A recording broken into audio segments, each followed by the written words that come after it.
بسم اللہ الرحمن الرحیم۔ السلام علیکم ورحمۃ اللہ وبرکاتہ۔ امید ہے آپ سارے حضرات خیر و عافیت، ایمان اور صحت کی سلامتی کے ساتھ ہوں گے۔ آج کی ہماری ویڈیو ایک ایسی شخصیت کے حوالے سے ہے جو اپنی مثال آپ تھے۔ خلافت کے دوران ان کا عدل و انصاف اپنے تو اپنے غیر بھی ان کے عدل و انصاف کی مثالیں دیا کرتے تھے۔ ان کا نام حضرت عمر بن عبدالعزیز رحمۃ اللہ علیہ ہے۔ تابعین کی لسٹ کے اندر ان کا نام کبائر تابعین میں آتا ہے، اور خلافت بنو امیہ کے 8ویں نمبر کے یہ خلیفہ تھے، اور کوئی ایسے خلیفہ نہیں تھے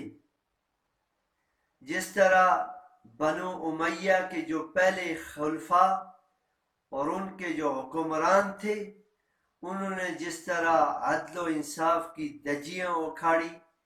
ظلم اور بربریت عام کی، اس کے برخلاف جب عمر بن عبدالعزیز رحمۃ اللہ علیہ نے جب ان کو یہ ذمہ داری سونپی جانے لگی خلافت کی، تو انہوں نے سب سے پہلے یہ شرط رکھی کہ میں گورنری اور یہ خلافت کا منصب اسی وقت سنبھالوں گا کہ میرا طرز خلافت، میری طرز حکومت اپنے جو بنو امیہ کے جو پہلے خلفاء تھے، میں ان کے طرز پہ حکمرانی نہیں کروں گا۔ تو ان کی شرط کو مان لیا گیا، تب آپ نے خلافت کو سنبھالا۔ لیکن جب آپ خلیفہ بنے، کیونکہ آپ کے والد اور آپ کا سارا خاندان خلافت اور اسی طرح حکمرانی کرتا آ رہا تھا، آپ بہت زیادہ شاہانہ زندگی گزارنے والے ایک خوبصورت نوجوان تھے، ہمیشہ صاف ستھرا اور شاہانہ لباس استعمال کیا کرتے تھے۔ آپ جس راستے سے گزرتے تھے، خوشبو کے استعمال کی وجہ سے اس راستے میں خوشبو کی مہک کی ہوائیں چلا کرتی تھی۔ لیکن جب خلیفہ بنے، شاہی زندگی کو، شاہی خاندان کو، سارے جو شاہی سسٹم تھا اس کو ایک طرف رکھ کر فقیرانہ عاجزانہ زندگی بسر کرنے لگے۔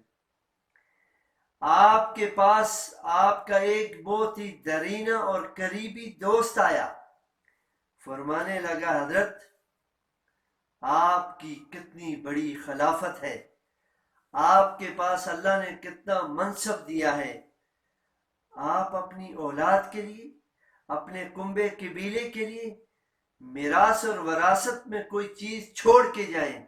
تاکہ بعد میں وہ اپنی زندگی آسانی کے ساتھ بسر کر سکیں۔ تو قربان جاؤں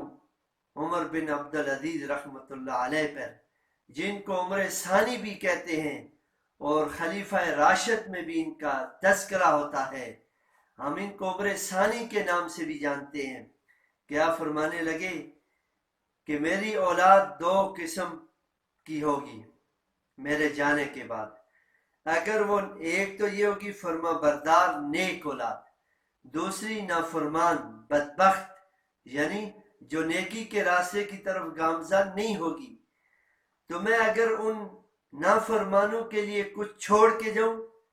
تو کل مجھے جواب دینا ہوگا رب کے حضور۔ میں ان کو عیاشی میں، میں ان کو فراوانی میں نہیں چھوڑ سکتا، اور اگر وہ فرما بردار ہوئی، اللہ کا خوف ہوا، تو اللہ کبھی ان کو ضائع نہیں کرے گا، ان کی مدد اور نصرت اللہ خود فرمائیں گے۔ کیونکہ جو لوگ نیک ہوا کرتے ہیں، جو لوگ جن کے دلوں کے اندر اللہ کا خوف ہوا کرتا ہے، اللہ کبھی بھی ان کو نہیں چھوڑتے۔ تو ایسا خلیفہ جنہوں نے عدل و انصاف کی مثالیں قائم کی، آج دشمن بھی ان کی عدل و انصاف کی مثالیں دیتا ہے،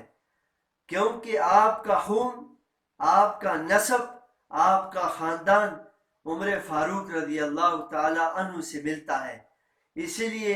عمر فاروق رضی اللہ تعالی عنہ کے خون کا جوش، بہادری آپ کے خون کے اندر بھی موجود تھی۔